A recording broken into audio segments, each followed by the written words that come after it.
morning friends, this is Sharekhan and welcome to Sharekhan pre-market view. We'll start with the Asian indices first. Yesterday Nikkei ended 1% lower whereas Hang Seng was flat. Black Home Nifty started on a weak note but quickly gained or towards the session gained 30 points but finally closed around 17 points higher.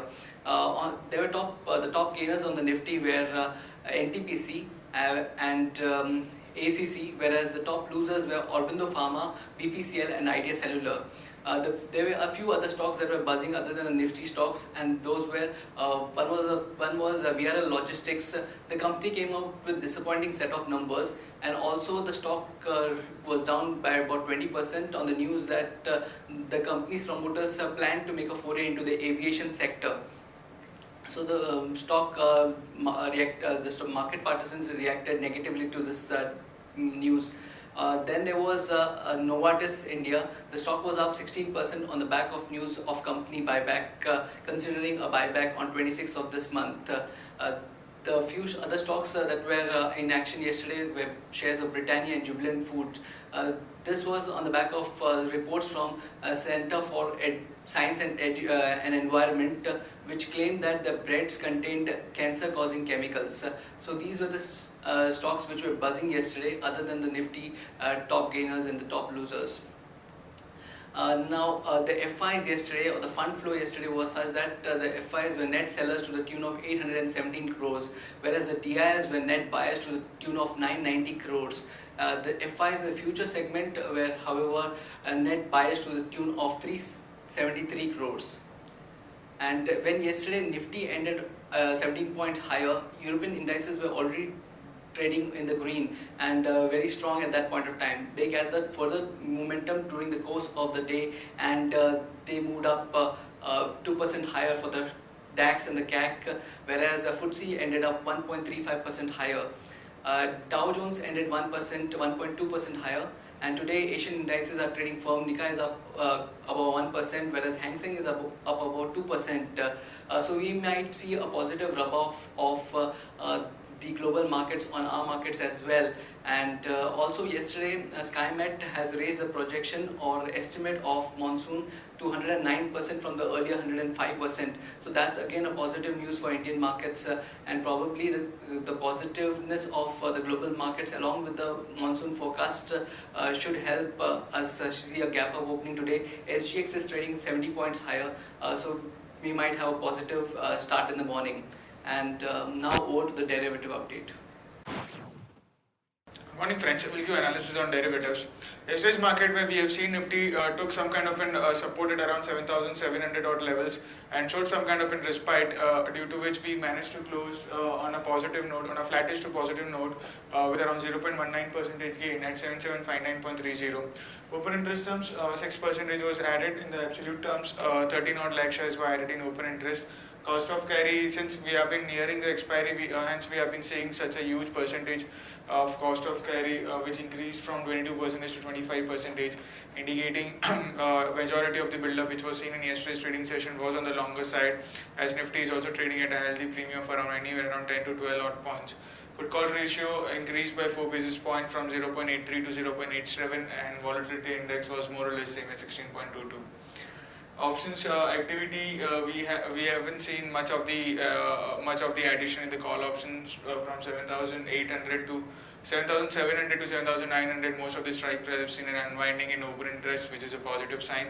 While in put option, 7,700 continued to dominate, and despite market showing some kind of an weakness in the yesterday's trading session, 7,700 put option continues to add in terms of open interest, and in yesterday's trade it has seen an addition of around 12 odd percentage, and it is highest in terms of open interest with around 58 lakh shares in it. So all in all, 7,700 strike price continues to be the major support level for our market. In today's trading session, since we have been about to open on a gap up of around 60-70 odd points, taking positive cues from the international markets, and our market will also react positively in line with that. Hence, in today's trading session, the activity of 7,800 and 7,900 call option would be quite crucial. A continuous unwinding in 7,800 call option, which trigger a further upside of the market and can decide the expiry and can have the expiry above 7,800 odd levels in today's trade. There are two securities in buying period for today's trades: Jindal Steel and India Cements. On FI's front, index futures, they were net sellers by 373 odd crores. Index options net sellers by 751 odd crores. Stock futures net buyers by 352 crores, and stock options net sellers by 55 crores only. On the market level, our FIDES wave stands at 7790 with a lower range at 7790, with a lower range of 7700 and a higher range at 7790. Since we have been pointing out, and we have been about to open above our VWAP of 7790 or 7800, but if it continues to, if it sustains about it for the next for the first half an hour of trade, and expect market to see further upside in the market. SGX Nifty is trading positive, as mentioned. It's up by around 71 odd points. It's quoting anywhere around 7826, indicating some kind of a gap up opening can be expected in the morning trade. That's it from derivatives. Thank you.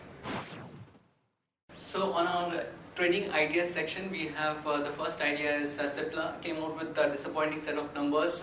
There were certain one-offs in this result, but overall we consider the numbers to be disappointing, and we feel that one can go short on Cipla, keeping a stop loss at 505 for a downside target of 480 and 470.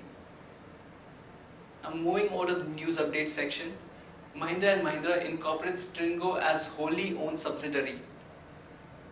FSAI contradicts CAC, says the potassium bromate, that is the cancer-causing chemicals, are within the permissible limits.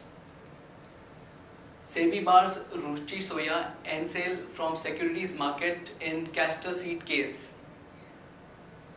And Bharti Airtel says it would buy spectrum from Videocon for rupees 4430 crores. Also, as said earlier, SkyMet has raised monsoon forecast to 109% from the earlier 105. Then Greenplan Industries plans to raise equity up to rupees 100 crores via QIP or preferential allotment. J Kumar Infra wins contract valued at 621 crores from MMRDA and UPRNNL. And according to media sources, M&M is looking to buy European motorcycle brand and is in talks with BSA Norton for a brand buyout deal. And Jayaprakash board to meet on May 27th to consider fundraising proposal via FCCBs or QIBs. PC Jeweler allots convertible debentures of to 427 crore to DVI Fund Mauritius. PNB identifies 53 corporate accounts for sale to ARCs, and Monsanto Company, that is a parent of Monsanto India, the world's largest seed company, will reject Bayer's $62 billion acquisition bid, seeking a higher price according to sources. Then Narayan Rudalai Inc.'s pact to open hospital in Kenya, and Kajaria Ceramics is investing rupees 150 crore in AP plant. Tech Mahindra drops plans to start payment banks, and Asahi India to set up new float glass manufacturing unit. On our result updates, Bajaj Finance reported a strong set of numbers, but we see that there is a limited upside from here. Hence, we have downgraded the rating to hold. And Bank of India, it had disappointing set of numbers. Asset quality has worsened, and we have revised our price target downward to rupees 75. We maintain our reduced rating on the stock. Wonderla Holidays also reported numbers. They were in line. Revenues grew 16%, PAT grew around 15% to 7.6 crores. Tech Mahindra, a strong set of numbers. They were also in line with our estimates. Net income was up 18.2% QOQ to 897 crores, led by Forex gain. We maintain our neutral rating on the stock. Cipla again, weak results on account of certain one-offs. Taking cues from the interaction with the management and considering the pressure on operations front, we have revised our earnings estimates downward for FY17 by 15% and for FY18 by 8.5%. We maintain hold with an unchanged price target of 581. On our results today section, we have L&T is expected to report around 212 crores of PAT. Thermax is expected to report around 127 crores. Info Edge around 50.9 crores. Ashok Leyland 449 crores. Bajaj Auto 879 crores. Cummins 191 crores. GAIL 704 crores. Whereas Tata Steel is expected to report a loss of 1018 crores. On our watch list section, we have stocks with a positive bias based on derivative data. HDL, India Cement and IDFC, these are stocks with positive bias, whereas on stocks with negative bias, we have Bajaj Auto. On stocks for investment, one could consider investing in these stocks: Sun Pharma, BEL, HDFC Bank, Glenmark and Hindustan Unilever. So that's it from the Sharekhan pre-market view. Thanks for tuning in.